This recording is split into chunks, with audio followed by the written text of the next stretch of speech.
Vindos de volta e pronto, esta é mais uma execução. Vamos ver se desta vez eu tenho a live funcional.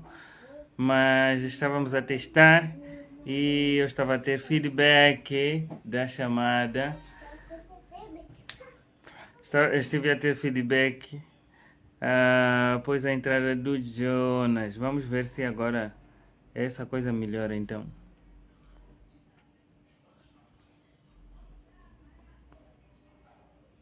Pode aceitar?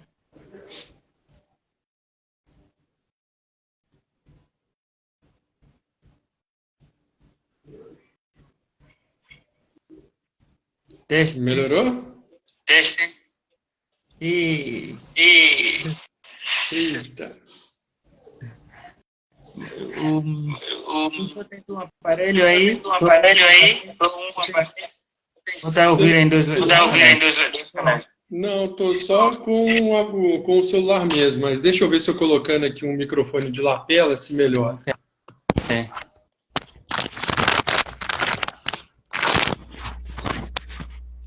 Consegue me ouvir? Eu te ouço bem.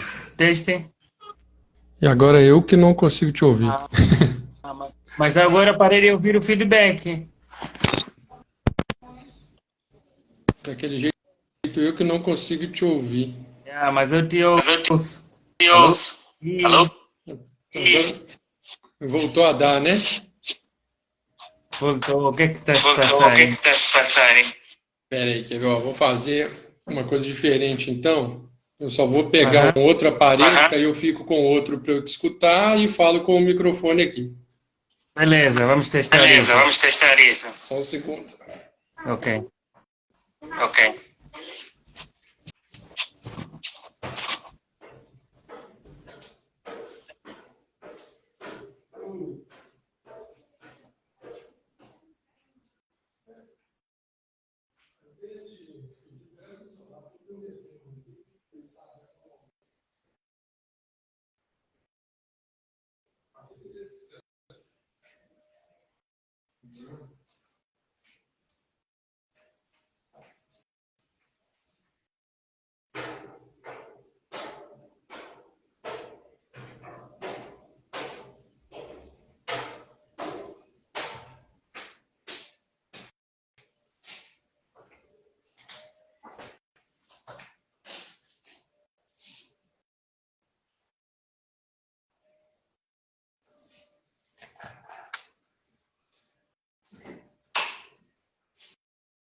E agora, melhorou?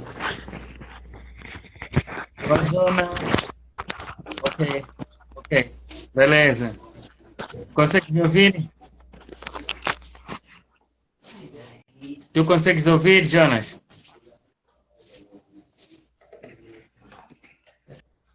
Alô, Jonas? Isso, Alô, Jonas? consigo te ouvir. Dá um delay um pouquinho aqui, né, por eu estar com outro aparelho, mas dá para ouvir. Ok. Bom, então é isso. Vamos avançar assim mesmo, né? Tranquilo?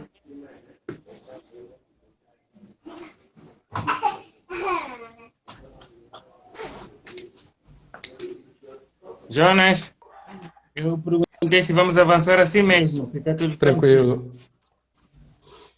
Tranquilo. Ok. Pronto, o meu convidado é o Jonas. Olá, quem estiver aí desse lado. Meu nome é Lucas Caçula, sou angolano. Jonas é brasileiro. Vamos sim. Mas assim tem muito delay, tem muito atraso. A conversa não vai ser muito boa, tem muito atraso. Acho que vamos tentar assim mesmo até amenizar o feedback, não sei. Fica quieta.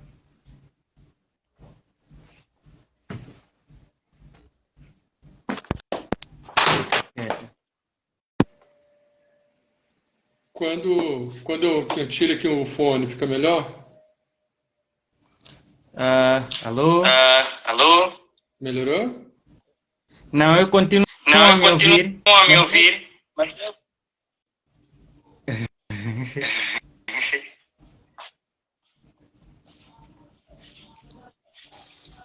Os fones estão ligados Os fones estão ligados aonde? O fone está em outro aparelho. Deixa eu tentar usar no outro aparelho. Nesse aí. Os fones ligam no aparelho normal, da live. Os fones. Os fones de ouvido no aparelho da No aparelho da live.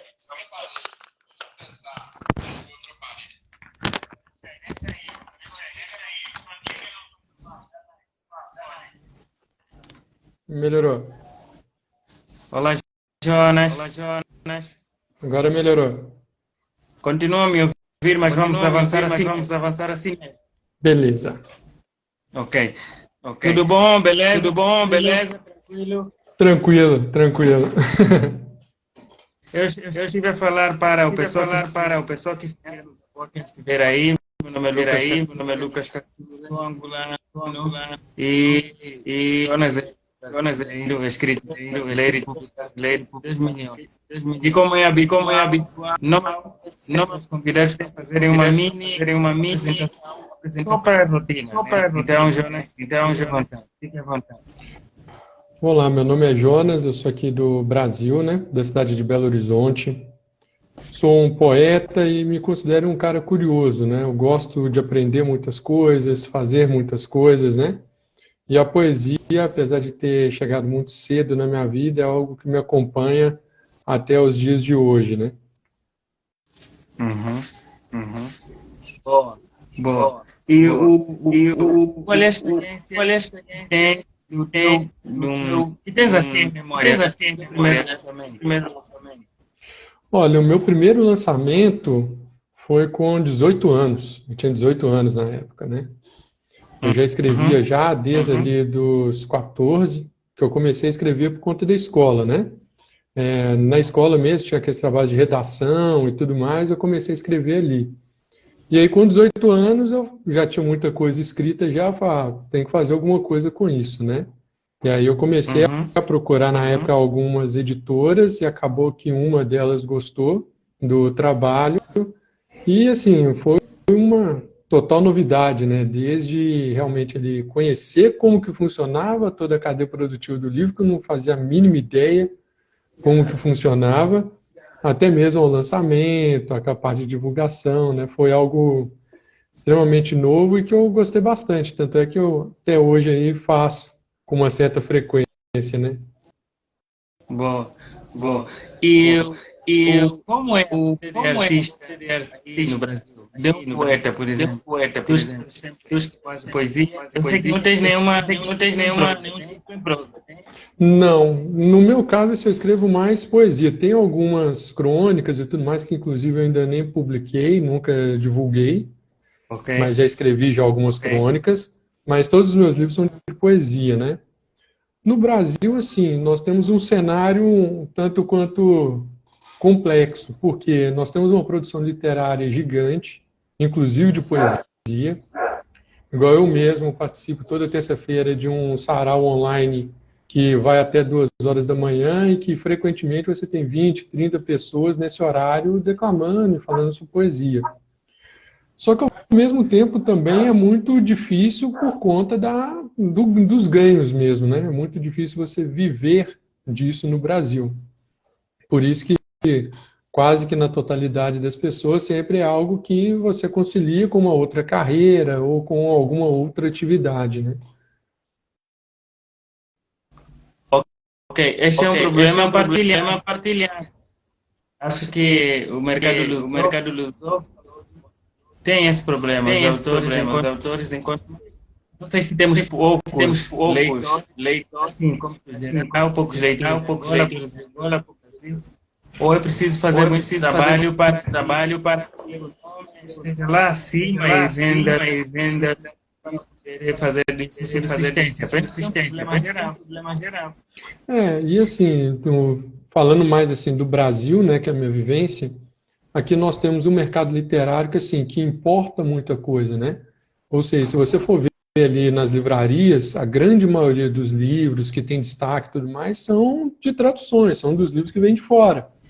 E aí eu acho que isso também influencia muito, porque, querendo ou não, os leitores, eles estão ali, qual que é o livro que está em destaque, o que está lendo mais? Quando ele vai numa livraria, quando ele entra no site, que ele vê que o livro do momento ali é um livro de fora, ele não vai muito atrás do autor nacional, de buscar, conhecer e tudo mais, né? E também eu acho que assim, a grande mídia também, quando eu falo de mídia, eu falo mais assim, rádio, televisão, porque na internet você tem um refúgio muito grande, né? Mas a grande mídia não dá muito destaque, né? Então, assim, aqui no Brasil mesmo, se você for pegar na televisão aberta, são raros os programas que falam sobre livros, ou que falam sobre literatura de forma específica. Ok. A minha pergunta em relação a isso, por que essa literatura no Brasil, a produzida em Angola, Portugal, não faz tanto sucesso quanto a literatura? Eles traduzem, né? Como é que se faz nos Estados Unidos, ou na Inglaterra, ou na França? Achas que o fator língua, o fator filho para isso, os acha que o português está abaixo em relação às outras? Na verdade, assim, eu vejo a questão da língua, aí a gente pode vou pegar um exemplo aqui próximo, né, aqui do Brasil, a Argentina. A Argentina, que fala espanhol, né, que é o castelhano, eles têm um projeto ali de literatura muito bom no país, inclusive que é incentivando, mesmo que com incentivo financeiro, para haver traduções, ou seja, da literatura ali espanhola e tudo mais para fora. Então eu vejo muito dessa questão da barreira da língua, mas eu também vejo muito da questão do investimento. Porque quando a gente vai pegar, por exemplo, os livros lá de fora, se você vai pegar ali os best-sellers, eles têm ali uma campanha de marketing e de divulgação, até mesmo ali de mostrar para outros países de uma forma muito agressiva, né? Coisa que nós não fazemos tanto. Se você for ver a língua portuguesa, vão ser raros os casos que você vai ver uma campanha de marketing assim tão grande que vai alcançar realmente muita gente, que vai gerar ali um interesse de ter aquele livro naquele país e tudo mais, né? Então, acho que falta um pouco disso, acho que falta um incentivo mesmo, quando eu falo incentivo, da cadeia produtiva toda, não só do governo. Eu acho que o governo tem que se envolver em algumas coisas, mas da cadeia produtiva mesmo, por exemplo, dos mercados começarem a entender, olha, a literatura no Brasil, a literatura que é feita nos países de língua portuguesa de forma geral, por que não criar que seja um modelo, por exemplo, ou que seja um intercâmbio maior? Porque até mesmo dentro dos próprios países que falam português é muito complexo você conseguir literaturas diferentes. Até mesmo importando livros, né? Porque importar um livro já vai gerar um custo que já vai sair bem maior, né? Então isso tudo influencia, né? Ok. E o Jonas, mais de 3 livros publicados. Este parcerias,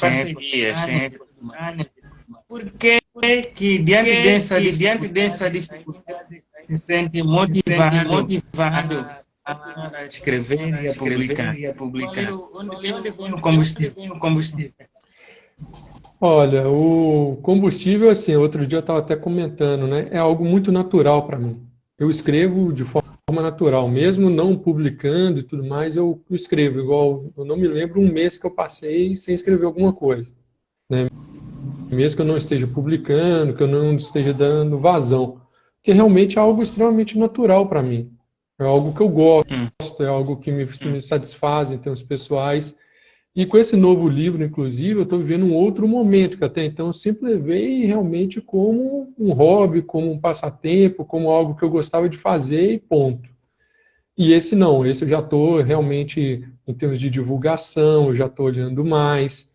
Foi um livro que, inclusive, eu quis ali pegar para fazer praticamente tudo. Eu fiz a diagramação, fiz capa, né? Então, assim, fui atrás de uma gráfica independente para ter todo um modelo de negócio que seja interessante. Então, assim, isso tudo me faz realmente cada dia mais gostar realmente do que eu estou fazendo.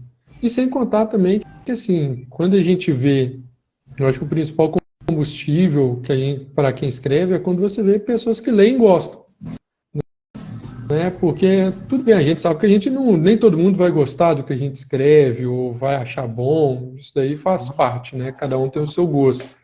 Mas uma pessoa que lê, que às vezes ali te manda, olha, eu gostei, li, aquilo ali também serve como um combustível ali também, né? Boa, boa. Boa, boa. Deixa eu ver aqui. João João Corujão da Poesia. Corujão da Poesia. O João também é escritor, é isso, né? Isso, ele é escritor e também é ele quem é o nosso anfitrião ali do Corujão da Poesia, que eu acabei de citar, né, inclusive, né, que é do evento que eu participo, o Sarau Online, toda terça-feira de noite. Ah, beleza. Boa. Já seja bem-vindo, bem-vindo ao pai. As conversas, nós estamos a conversar, mas o brasileiro, tem um pouco de é que pelo menos eu ouço, sejam livres de ouvir com ruídos também, e façam perguntas, deixar aqui nas caixas. Olha, vai. O público está a ouvir com a repetição.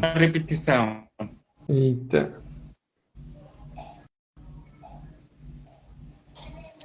Como é que vamos fazer, então? Eu posso tentar entrar aqui num outro aparelho para ver se... Tenta aí, cara. Como você... Tenta aí. Deixa eu tentar. Vamos ver como é que foi. Beleza, peraí que eu já estou entrando aqui no outro já. Olá, Yuri, bem-vindo.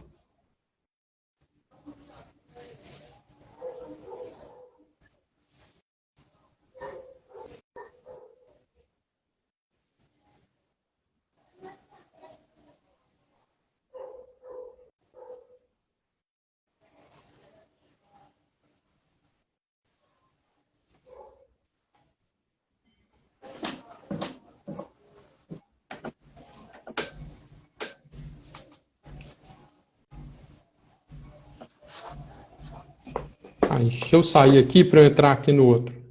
Beleza.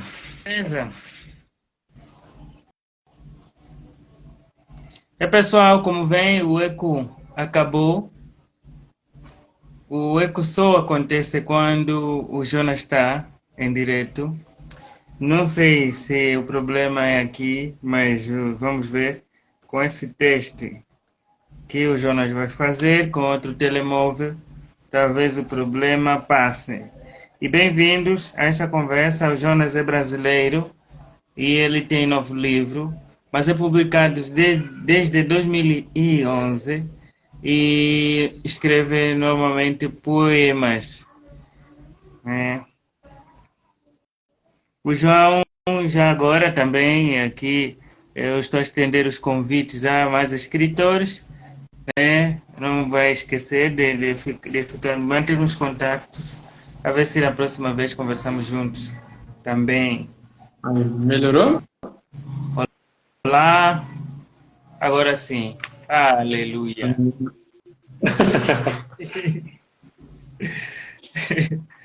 Agora está ok.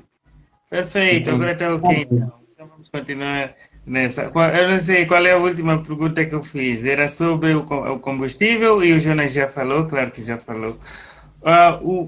O Jonas normalmente, não sei, o livro Grilhões é o único que traz essa vertente poética de protesto em relação à comunidade negra, à raça negra, ao racismo?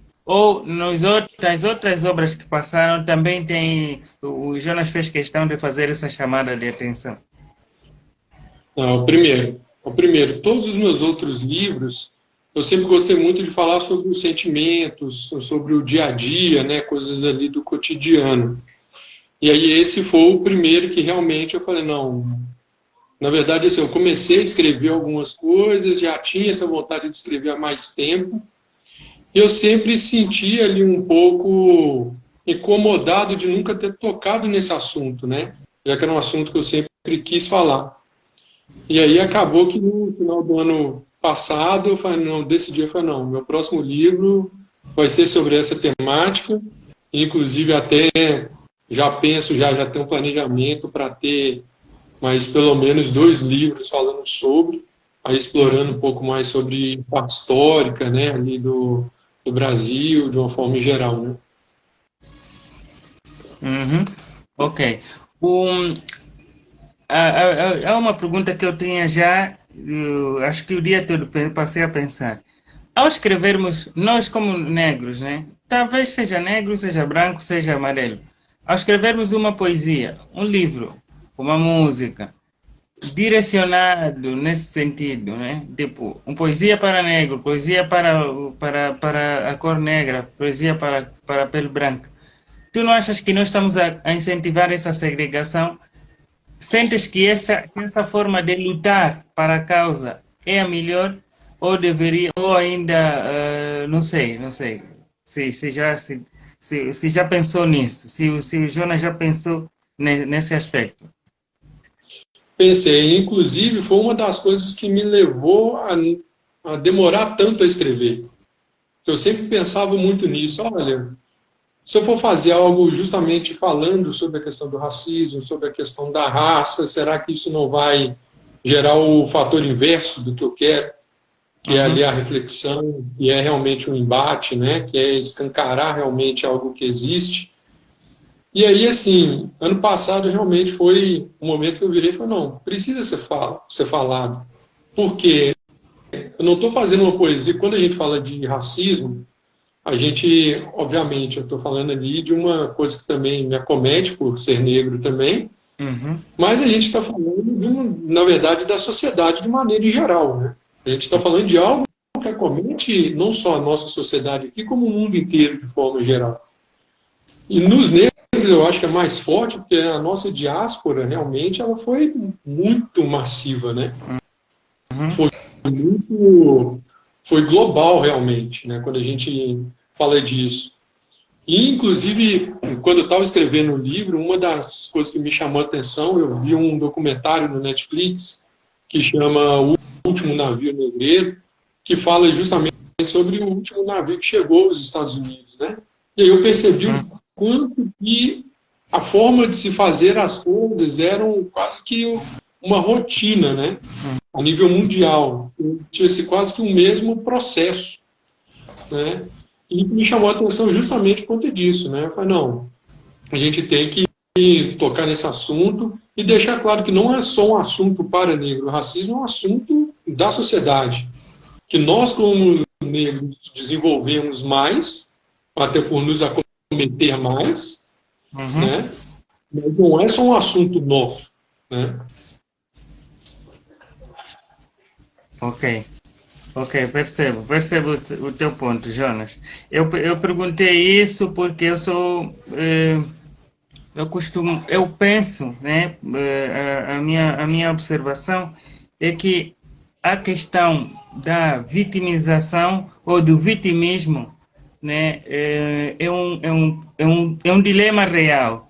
E aquilo Sim. acaba, ao invés de combater a situação do racismo, às vezes acaba impulsionando mais o racismo. Quando nós nos sentimos muito tocados porque somos chamados de negros, né? Nesse sentido, é nesse sentido que eu fiz essa pergunta.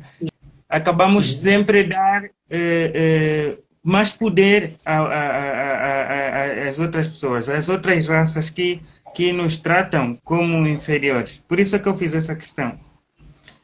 Sim, mas essa questão é muito bacana. E tem um porém aí na minha visão. Eu concordo com você que o vitimismo também ele gera um problema para nós, né? E é justamente quando, por exemplo, a gente traz esse assunto, igual no livro, eu também trago não só sobre o racismo, mas sobre a questão do orgulho também. E, sabe, sim, eu sou negro, sim, não tenho problema nenhum com isso, ao contrário, eu tenho orgulho disso, né? Então, assim, quando realmente nós sabemos de onde viemos, nós sabemos o que somos, o vitimismo acaba ficando um pouco de lado, né? Ou seja, quando a gente, por exemplo, se sente ofendido, muitas vezes por ser chamado de negro e tudo mais, pelo menos aqui no Brasil, né, colocando dentro do nosso contexto aqui, é porque no Brasil já está tão enraizado uma questão ali da comparação ali do negro com algo inferior ou com algo ruim, que até mesmo os próprios negros às vezes se sentem ofendidos com isso e não. Peraí, sim, aí entra muito essa questão da autoestima, do orgulho, do trabalho na própria sociedade de saber que não, realmente, olha, eu sou negro com muito orgulho, não tem problema nenhum me chamar assim, tanto é que o que no meu círculo pessoal, eu sempre falo, gente, você vai me chamar de negro, de preto, para mim é a mesma coisa, não vai mudar quem eu sou, não vai, para mim não é nada pejorativo me chamar de negro ou de preto. Apesar de muitas pessoas utilizarem nesse ponto, né? E a gente consegue perceber, né? Quando dessa forma. Exatamente essa a intenção da outra parte. A parte que se sente superior, ele faz testes, né? Quando ele chama uma pessoa de negro, ele vê qual vai ser a reação dele. Se vê, ok, ele sente-se ofendido por se chamar de negro, e aí ele insiste. E quando essa pessoa, ele reconhece, ok, ele sabe que ele é negro e aceita que é negro, ele agora procura outro caminho. E aqui o Yuri comenta, faço-me sempre essa questão, sempre que estou a fazer as minhas apresentações em PPT. Penso que a questão realmente se o efeito pelo facto de estarmos a fazer, passar uma mensagem. Eu acho que em relação à pergunta que eu fiz ao Jonas, se escrever uma poesia só de negro, se não influencia ainda mais, não funciona no sentido inverso. Penso que era sobre isso. O João diz, os livros de poesia que tratam da luta anticristã são os que mais repercutem na sociedade. Atualmente, a comunidade leitora de poesia está exigindo uma posição pública dos poetas e artistas em geral. Okay. Na verdade, essa questão da posição pública, eu também, assim, eu não sou um artista, né? Eu escrevo, gosto, mas eu não tenho um nível de falar assim, não, várias pessoas me seguem e tal. Mas eu vejo como um fato importante, sim, o posicionamento. E o porquê? Porque as pessoas, querendo ou não, nós influenciamos outras pessoas. Mesmo que num nível menor ou maior, nós influenciamos. E a partir do momento que a gente põe, olha, eu penso dessa forma por conta disso, a outra pessoa ela pode escolher, sim, acreditar naquilo que você acredita ou seguir aquilo que você está falando, mas você também abre um debate sobre determinado assunto. E aí é isso que eu acho importante. Eu acho importante a gente debater sobre determinados assuntos e discutir de uma forma em que realmente seja proveitoso. E que não haja uma questão de convencimento. Eu estou falando isso para te convencer. Não, eu estou demonstrando o meu ponto de vista. Se você concorda com ele, ótimo. Se não concorda, por quê? Vamos conversar, vamos ver até onde essa discussão pode nos agregar. Que é, inclusive, uma coisa que eu acho que está faltando muito. Democracia e liberdade de pensamento. Então eu estou a olhar para um poema que começa assim. Celas modernas aprisionam sem grilhões. Desigualdades novas. Velhas prisões, ignorâncias externas aos borbotões. Não tem dia, nem tem hora. A discriminação dá a cara. Sem se preocupar, pois ela, a normalidade, ali está. Uma hora vai ter que parar. Ela não encontrará mais lugar.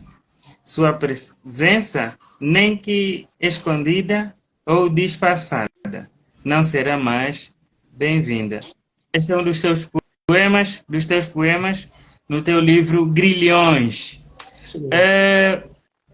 Para quem está a assistir e não percebe logo pelo título, por que escolheu grilhões e o que é que tu queres dizer com essa palavra? Quem são os grilhões para ti? Sim. Na verdade, quando eu escolhi o título, eu escolhi grilhões porque o grilhão ele era uma forma de você realmente deter a mobilidade, ou seja, você impedir a outra pessoa, porque o grilhão ele era usado tanto nas mãos quanto também nos pés, e a função dele era justamente essa, né? Impedir com que o escravo fugisse. Né? Então, a questão dos grilhões é justamente isso, é algo que, o quê? Que detém você de avançar. Quando eu falo dos grilhões modernos, é porque hoje, na verdade, nós temos vários. Né? Nós temos desde ali, de uma questão ali do racismo, quando a gente fala ali de querer colocar ali a Indo Negra ainda como inferior, de querer ainda colocar a cultura de uma maneira em geral como inferior, ou até mesmo apagar, porque... Né? Se manter um status quo, do que, não, beleza, você hoje é aceito, tal, mas daqui você não pode passar. Né? O que é que eu chamo dos novos grilhões, que é o quê? Que, não, olha, beleza, você pode fazer isso, mas até aqui. Daqui para frente, deixa que já não é o seu lugar. Né? Então, assim, e isso nós temos aos montes. A gente pode pegar aí desde do mercado de trabalho em si, a parte artística mesmo, por exemplo, aqui no Brasil, era muito raro você ver negros ali, por exemplo, na televisão. Isso vem mudando com o tempo, mas era muito raro. E quando você via, normalmente era sempre ali na parte que era um papel, por exemplo, uma novela de serviçal. Você nunca via ali um protagonismo, né?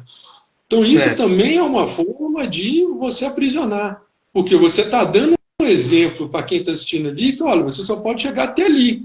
O máximo que você pode fazer é aquilo ali. Né? Isso também é uma forma de aprisionar, de cercear o direito, inclusive, da pessoa sonhar com algo melhor. Não, peraí, eu posso ser outras coisas do que somente aquilo ali. Né? De gerar referências, né, para quem está chegando. Né? Certo. Cicatrizes das chibatadas, rupturas no tempo e nas almas. São as suas palavras em Grilhões. O livro Grilhões vai ser apresentado no dia 6. E ele estará também na Amazon, estará disponível aonde? Como é que as pessoas poderão ter acesso no dia 6, por exemplo? Olha, no dia 6 vai ser o lançamento aqui na minha cidade natal, né, que é Belo Horizonte, fazer uma noite de autógrafos. Também no próprio dia 6 também já vai estar disponível na Amazon, tanto para compra quanto também vai ter lá também no Unlimited também, que a pessoa vai poder acessar. Tem o site também de compra, que no dia 6 no Instagram também vai ser divulgado também. Inclusive, ele vai ter mais de uma versão. Vai ter essa versão aqui, que é com a lombada quadrada, mas também vai ter uma versão também que é aramada, com a intenção ali de ser utilizado mesmo em escolas, né, em alguma parte mais educativa, e com outro formato também. Isso tudo que para facilitar o uso para a pessoa que também tem diferença de preço entre eles, ou seja, uma coisa que eu sempre me preocupei com isso, né, ou seja, o livro tem que chegar no preço que seja acessível, que as pessoas possam comprar, né? E também a Amazon também, porque hoje, em termos de e-book, talvez seja o maior canal que a gente tem, né? Isso, e as pessoas podem comprar fora do Brasil, né? A Amazon facilita nesse sentido. E para os que vão no Brasil, quanto é que vai custar? Qual será o preço mínimo? Vamos lá. Essas duas versões aqui vão sair a R$20. E essa daqui a 36. Beleza. Bom. Um preço que, inclusive, a nível Brasil também é um preço baixo, tá? Aqui, hoje, a maioria dos livros ali tem uma média ali de R$40, R$60, uma média. Ok. Para além dos brasileiros, eu sei que certamente o Jonas tem lido muitos poetas brasileiros. Lê outros autores da lusofonia, de outros lados, de Cabo Verde, de Angola, de Moçambique, Santo Tomé e qualquer coisa assim? Ou também lê alguma coisa, não sei, traduzida para de outros idiomas? Leio muita tradução também, né? Igual eu gosto muito ali, falando ali do exterior, que eu me espelho muito ao Frank O'Hara, né? Que é americano. Eu gosto bastante dos escritos dele e que inclusive só tem um livro traduzido só para o português, aqui é o português do Brasil, né? Dos países de origem africana em si, o que eu leio mais é o Minha Couto, né? Que é o que chega mais para a gente. Claro que hoje está tendo um intercâmbio maior. Hoje está tendo um intercâmbio maior. Está começando a chegar mais coisas. Mas ainda é muito, muito raro ainda você ir numa livraria ainda e conseguir comprar, que é o que eu estava falando mais cedo, né? Cada vez mais a gente vai vendo que começa a ter, mas também não é uma coisa tão fácil, né, da gente achar. Tem que garimpar um pouco, né?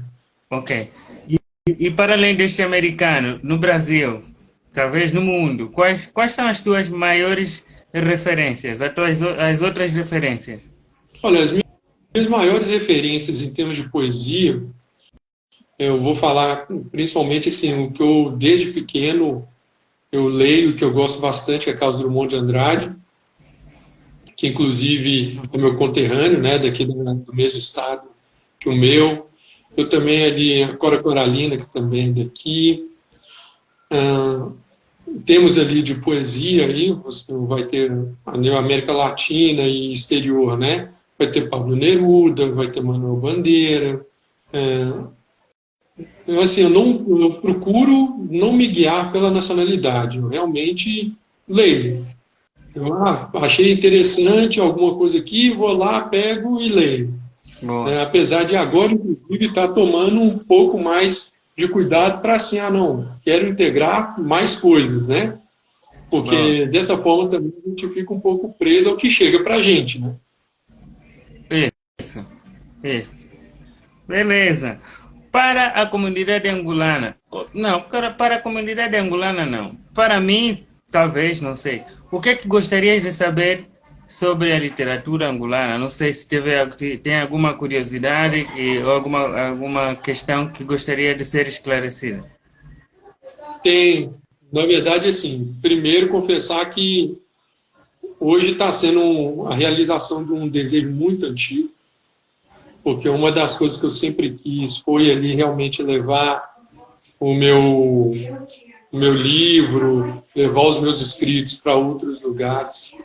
Inclusive ali, em termos ali, falando de vida pessoal, eu já inclusive tentei ter o meu passaporte de nacionalidade africana, não consegui porque não existe documentação no Brasil, né?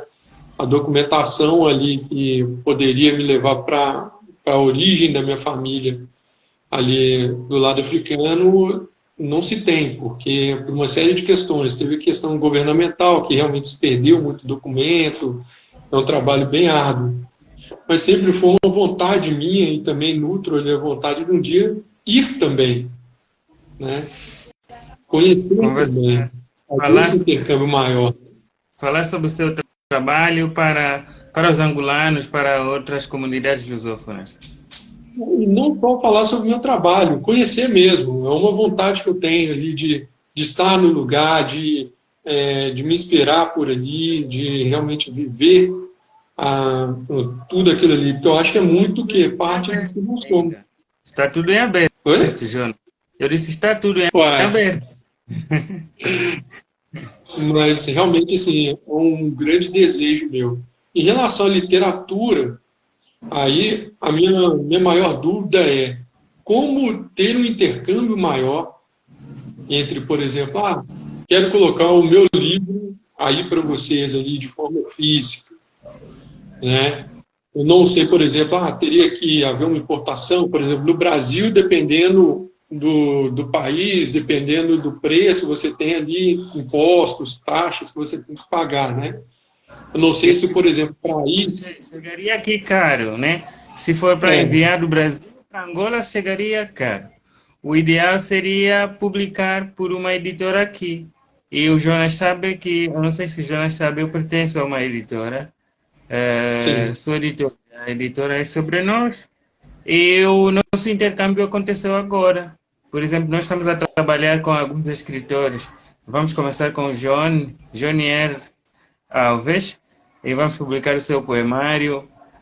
Estamos também a estudar possibilidades de futuramente publicarmos livros impressos. Mas, em princípio, a ideia é essa, é trabalharmos, criarmos condições para que haja esse intercâmbio. Nós possamos publicar os nossos autores, por exemplo, no Brasil, através de outra parceria com outras editoras, e vice-versa. Poderemos também no futuro publicar aqui o Grilhões ou outros livros que o Jonas vai desejar. A ideia é essa, nós estamos a trabalhar no sentido de chegarmos a esse nível. Mas o primeiro está estabelecido, o primeiro é o caminho, né? O contato, a amizade. Esse contato é muito interessante e depois vamos desenvolver, maturar o relacionamento e desenvolver então projetos que visam a beneficiar as duas partes. É sempre nesse sentido, Jonas. E também, assim, uma coisa que eu vejo como interessante é utilizar cada vez mais a internet, fazer o que a gente está fazendo aqui, né? Conversar, conhecer novas pessoas, conhecer ali novos autores mesmo, porque quando a gente está ali num evento, por exemplo, igual um sarau online, igual eu participo, cada um vai trazer alguma coisa que gosta, que muitas vezes outra pessoa nunca nem teria acesso se não fosse por aquele momento, né? Então isso também eu acho interessante. É assim mesmo, a internet ajuda, esse é um veículo realmente importante, interessantíssimo, é uma ferramenta rica que hoje podemos utilizar de várias formas e uma delas é essa conexão. O João diz, o Brasil foi um dos primeiros países a reconhecer a independência de Angola. A poesia angolana circula bem no Brasil. É verdade, João, vocês, os brasileiros, são povo irmãos, né? Já há muito tempo. E, aliás, temos história. A nossa história vem muito além disso, muito além da independência. É cultural, é no sangue. Então, é por aí. É por aí. Tá bom. Uma coisa que é bacana também é justamente isso, né? A gente perceber como que, mesmo com a distância, questão ali de horários, né, que são totalmente diferentes, né, e todas essas coisas, o quanto que nós somos próximos, né? O quanto que tudo isso nos une e não ali nos separa ou nos difere, ao contrário, né? O quanto que isso nos une pode nos unir cada vez mais, né? Isso mesmo. Eu vejo o Vitor Amorim Guerra está aí do outro lado. Eu não sei se ele já fugiu. Mas, olá Vitor, bem-vindo. Deixa aqui uma mensagem para o escritor brasileiro Jonas Neto. Ele que é autor de vários poemários e começou a publicar em 2011.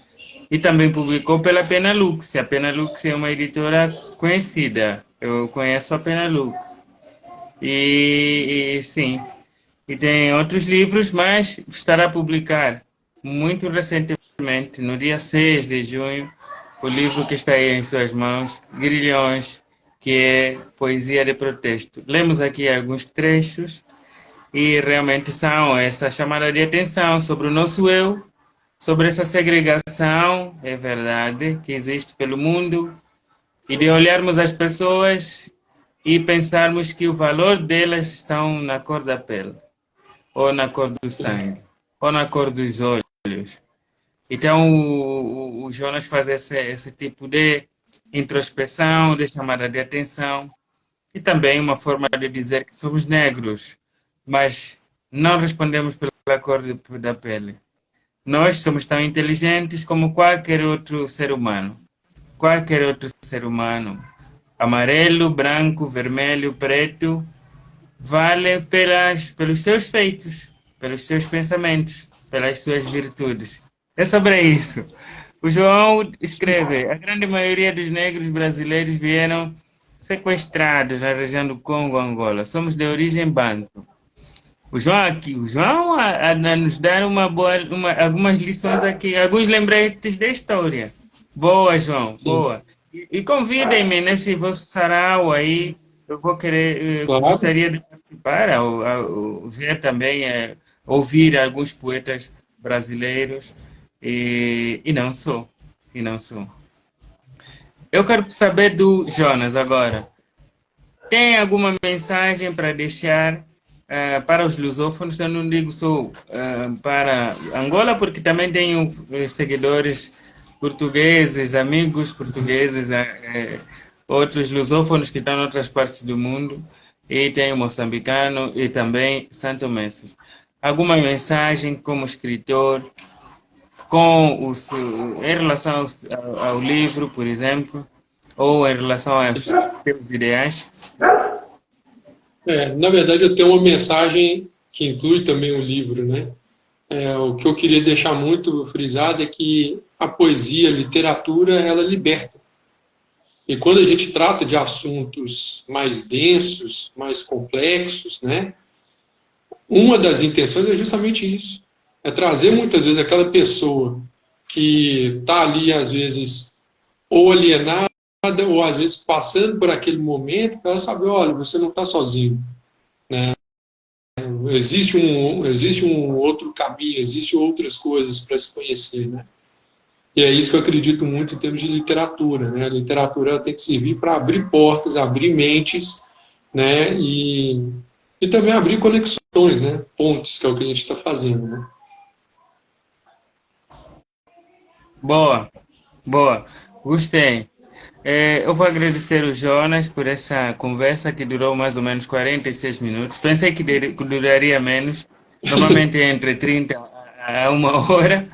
E pronto, o João disse que já foi feito o convite. Obrigado, João. Vou esperar aqui as indicações, os links para participar do vosso sarau. Lá atrás, aqui está nos assistir o mestre, alguém que tenho como mentor, é o Vítor Amorim Guerra, um grande contista e um grande prosador, claro. O convite que eu vou fazer ao Jonas é que faça parte do portal É Sobre Ler. É um portal da literatura aqui, literatura angolana, que também abriu portas para os lusófonos. O portal é interessante. Qual é a cor da liberdade? A cor de um poema, imagina. E é engraçado porque é um poema aqui que o Jonas faz realmente essas perguntas. Qual é a cor do poema? Qual é a cor da liberdade? Qual é a cor da música e tudo mais? É verdade, Vitor. Boa pergunta. Boa pergunta.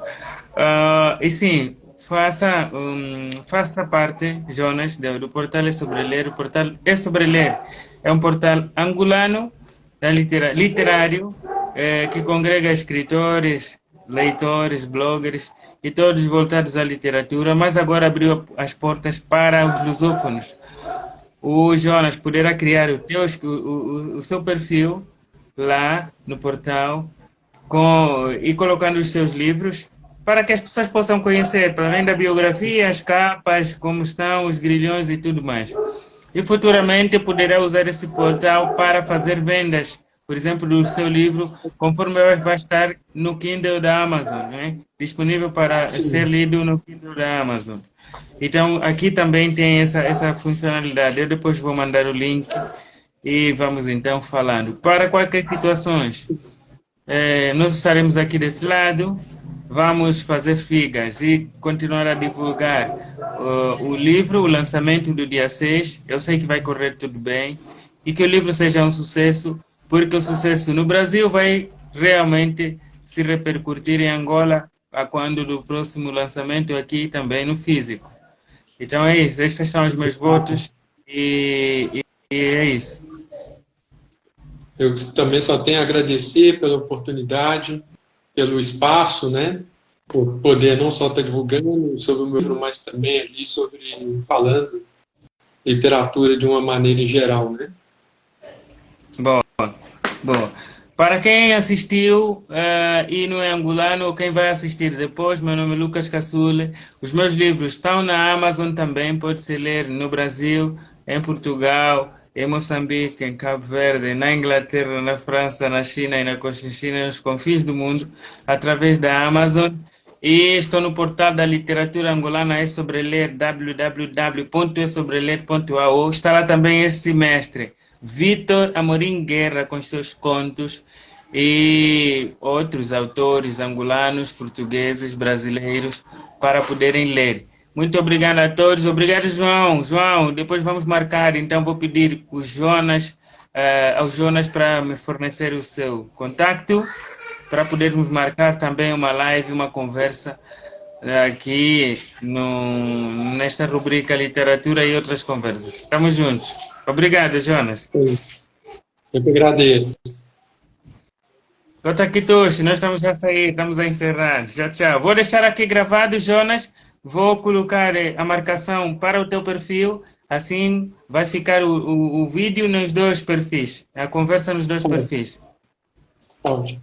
É bom que eu divulgo também. Isso.